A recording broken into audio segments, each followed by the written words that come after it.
परमेश्वर नाम धन्यवाद हो। आम मैंने आज गीत संहिता 2 अध्याय को आम अध्ययन करवा।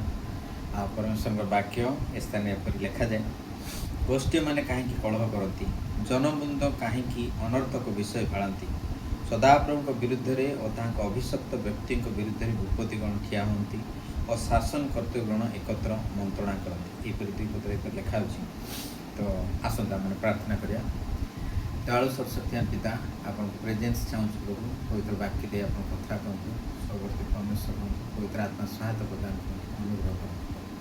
आपन उपस्थित आप इच्छा योजना को पूरा करूँ, प्रार्थना यीशु नाम में मांगुछु, आमेन।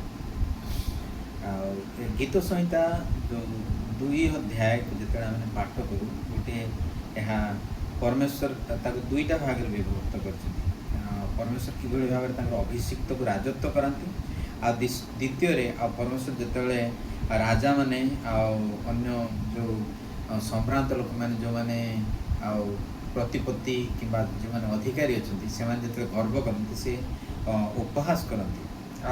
जो गीत संहितार जो 2 अध्याय तार जो शेष पदरे सी परमेश्वर प्रकृत विषयटी स्थान रे कौन कर प्रकाश कर। सो से प्रथम रे से कौन कर एक्सप्लेन कर भाव में मूर्खतार सहित ईश्वर को विरुद्ध रे ख्रीष्ट को विरुद्ध से माने विद्रोह करते कारण तांकर सिंहासन स्वर्ग रे अछि सी पुत्र सहित सी जो अनंत काल स्थायी नियम कर नियम को जीवा पूर्व सी कौन करती ना फाइनल कॉल नियंती प्रत्येक शासनकर्ता प्रत्येक ज्ञानी और प्रतिपत्तिशील लोक मान। तो तेणु कि से कौन करते विचार मध्य रखने आम मैंने जिते 5 पद आम देखू तो से स्थान सी कहते सी अपना कपर से कथा कहे अपना महाकपर से व्याकुल करेंगे। क्या व्याकुल करेंगे? जो मैंने प्रतिपत्तिशील जो मैंने नृपति माने जो मैंने मिनिस्टर अच्छा जो मैंने अथॉरिटी अच्छा से कौन करेंगे ना रिबेल करेंगे। प्रथम 1 2 3 पदरे माने से कौन कर विद्रोह करते लिखा आ 4 आ 6 पदरे आ परमेश्वर से स्थान रे कौन करते हसंती बोली से स्थान रे लिखा अछि।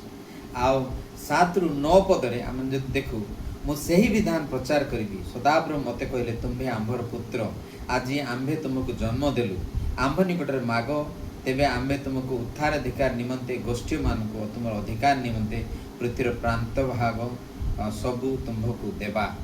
आ 9 पद अच्छी कहते तुम्हें लौह दंड से भांग तुम्हें कुंभाकार पात्र परी से चूर्ण कर। अर्थात जीशु को यही कवनेंट दिखाई अथॉरिटी दिखाई जे सी विधान प्रचार करेंगे सी पुत्र से जन्म देती से उत्तराधिकारी निमंते मागी सारी से पृथ्वी प्रांत भाग दे सारी सी कौन कर लौह दंड रे कुंभकार जपरी माटी पात्र को जपरी भांगती सेपरी सी कौन करेंगे भांगे।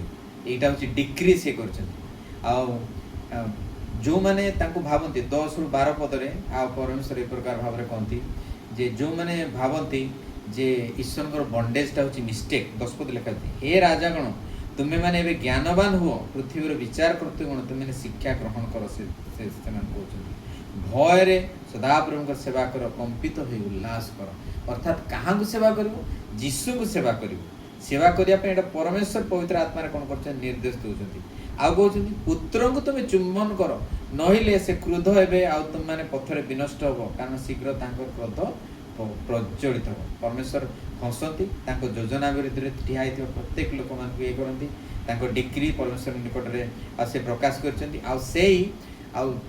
जो नियम सी कौन कर प्रकाश कर राजा मान निकट में तेणु कि यही गीत संहिता आम को कौन करे ना से चॉइस निकट को आने आ से चॉइस द्वारा आम मैंने कौन कर ना परमेश्वर आम महिमा कर तेणु आसतु आम मैंने भय आ कंपर सहित प्रभु जीशु सेवा करवा चुंबन करवा से निमंते परमेश्वर सामर्थ्य मांगा। आसतु प्रार्थना करवा। दयालु सर्वशक्तिमान पिता भाई भणी को निमंते आप जो वाक्य देते विश्वस्त भाव में सम्मुखें मुझे रखी प्रेमय प्रभु प्रभु जीशु नाम रे आम मैंने आपण अनुग्रह रिसीव करुँ प्रेमय प्रभु आउ ज्ञान रिसीव करुँ प्रभु आम मैंने शिक्षा ग्रहण करुँ शिक्षा को रिसीव करुँ भय प्रभु तांकर सेवा करुचु एवं कंपित हो उल्लास करुचु प्रभु जीशु का आम चुंबन करुचु। धन्यवाद प्रभु से ग्रेस को रिसीव करुचु भाई भाई को निमंते सुस्थता आपण प्राचुर्यता आउ शांति आउ